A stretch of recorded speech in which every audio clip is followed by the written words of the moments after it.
Do you have vitals on this woman?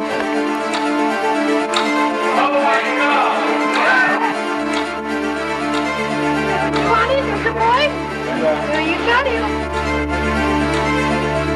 Every moment of every hour, 7 days a week, standing up or carried in, insurance or no insurance, no matter what, no matter how, America's public hospitals are there.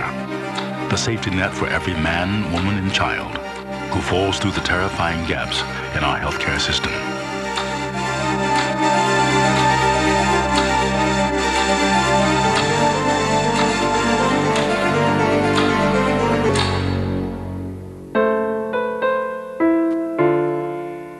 How do you weave a safety net like that? Start with the people. What's he doing, big girl? You'd have the littlest of tiniest babies or the sickest of sick babies. We're very busy. We're in a very small area. We're all packed in. And you have to try to do what you can do for each baby. Hey, wake up, baby. We can provide care and services of a top quality nature that is not available anywhere else to them. The needs are very great, it's extremely fulfilling, and the babies always deserve the best. It gets, I think, what I call gets into your blood. It's very exciting. It can be very aggravating at times, too, and make a mistake. But the people that you work with are really special. Many of the patients who come to our public hospital and the public hospitals in this nation really go there as a safety net organization. That's the place where they can go. Their family doctor may be our emergency room, our clinic system out there. They really don't have options, per se, for things that make a big impact on their health. The most significant trends today, adding to the burden that we carry in trying to care for those people who don't have means otherwise, really tend to be social issues, things like joblessness, homelessness, AIDS, drug abuse, continued teenage pregnancy, all of those issues that are very social in nature, but still someone has to take care of that patient in need, that human being in need, who has no other source, because nobody's in competition with us to take care of these people. About a MVA open femur fracture with a pressure of about 50 and not doing well at all. We created our safety net not only for special populations in need, but also for the special needs of the whole population. Trauma and burn centers, neonatal intensive care units, high-risk pregnancy, emergency psychiatric care programs, and a whole array of outpatient services are there for whomever may need them, whenever they need them. If the 10 largest and most important large urban public hospitals didn't exist, it would not just be the patients who rely on these hospitals for trauma and burn care and neonatal intensive care who would suffer. It would be other providers. You would have a domino effect of hospitals and physicians and clinics falling one after the other because the burden of serving these vast numbers of people that are currently served in this system would fall on them. Which ones you want to cut off, because we're out of monitors. I got several people in the hallway. I got 2 people over here who need to be admitted. The weight of the burden speaks for itself. Just 45 safety net hospitals provided over 12 million outpatient and emergency visits in 1 year. That's nearly 35,000 visits a day, 365 days a year. We got a rest in here. We need some help. The challenge I have as a public hospital administrator is not filling up empty beds. I have trouble finding beds for the people that are in my emergency room to admit upstairs, sending people home earlier than I want to, doing more workups as an outpatient because I don't have the resources inside the hospital. In fact, safety net hospitals are bursting at the seams compared with most other acute care hospitals. Many of these patients are uninsured, even by Medicaid. About a third of all inpatient, outpatient, and emergency services weren't covered. These accomplishments take place in buildings that show their years. The average age of the urban public hospital is nearly 26 years, with many much older, while the national average for private hospitals is just 7 years. That all adds up to a lot of pressure. It puts real stress on the system. On a daily basis, we are making rationing decisions. Sometimes it is as subtle as the lines in the emergency room. We are trying to ration mammograms, for example. Poor women who need mammograms, or women who show up with a breast mass that's well far advanced, who did not have that service. We wish with all our hearts that we could somehow get out into the community.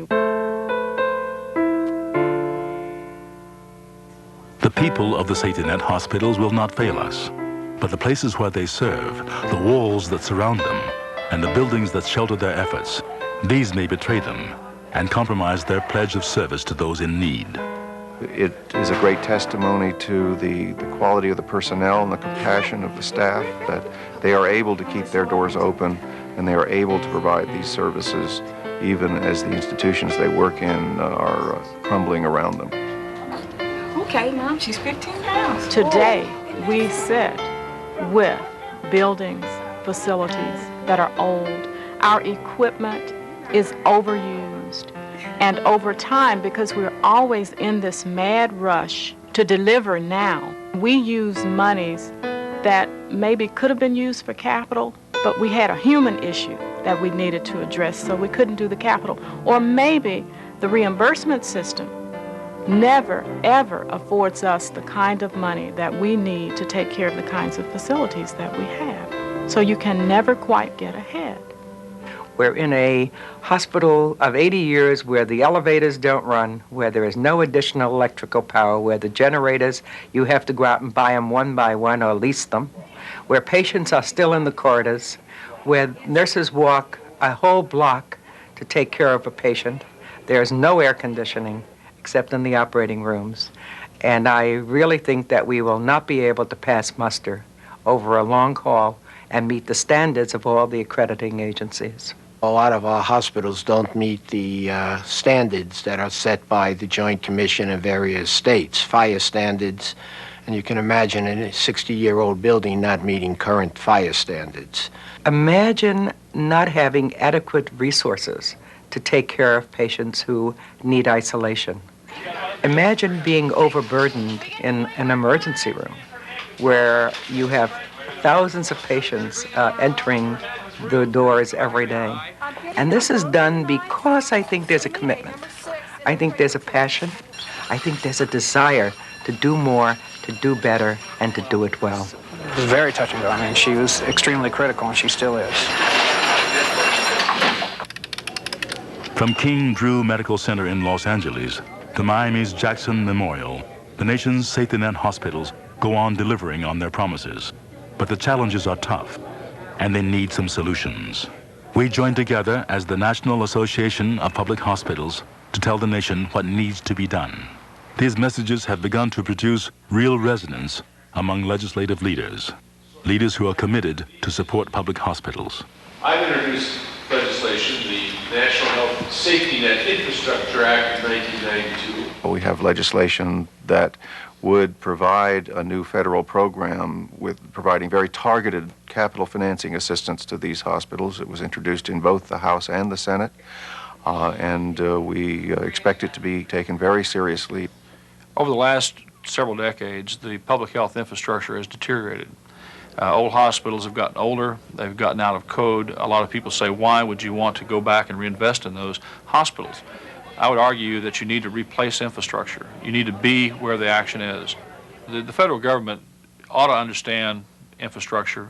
They ought to really do an inventory of what's happened to the public health infrastructure over a period of time and help address the infrastructural needs. My hope, my prayer is that we're going to find a partner, not a replacement, but a partner in Washington that will help share this load. Given proper support, public hospitals that have been able to rebuild have success stories to tell. I think what you're seeing today at Grady is a wonderful example of the old alongside the new. The brand new emergency room and trauma center that has just opened is state of the art, and as they renovate and as they open new services, I think you're going to find in the downtown area of Atlanta that both privately insured and uninsured indigents are going to find a tremendous new resource in Atlanta. Safety net hospitals have been with us in good times and bad for more than 2 centuries, and they have been an absolute necessity in good times and bad. But what if we finally achieve national health care reform? What if we see universal insurance and reorganization of our healthcare system? Well, just this once, the future can be predicted with absolute certainty. The public hospitals will be there because poor people will be with us. People will be disenfranchised. The middle-class people with all the insurance in the world will need our trauma center. I would say it'd be desperately dangerous, I think, to close some of those inner-city public hospitals that are that infrastructure. You can't throw away the infrastructure because universal insurance doesn't mean universal access. We can enact something in the next 2 years during this session of Congress. I think we're going to find, like the Medicare and Medicaid programs in the 1960s, it will not meet every need, and there will continue to be a need for a safety net in our nation's urban areas. I think if President Clinton wants to put people first, we ought to get out in front of that parade. Because that's really speaking to what we've said we've believed. And I think we ought to walk the talk. We ought to get out there and be at the vanguard of this reform effort.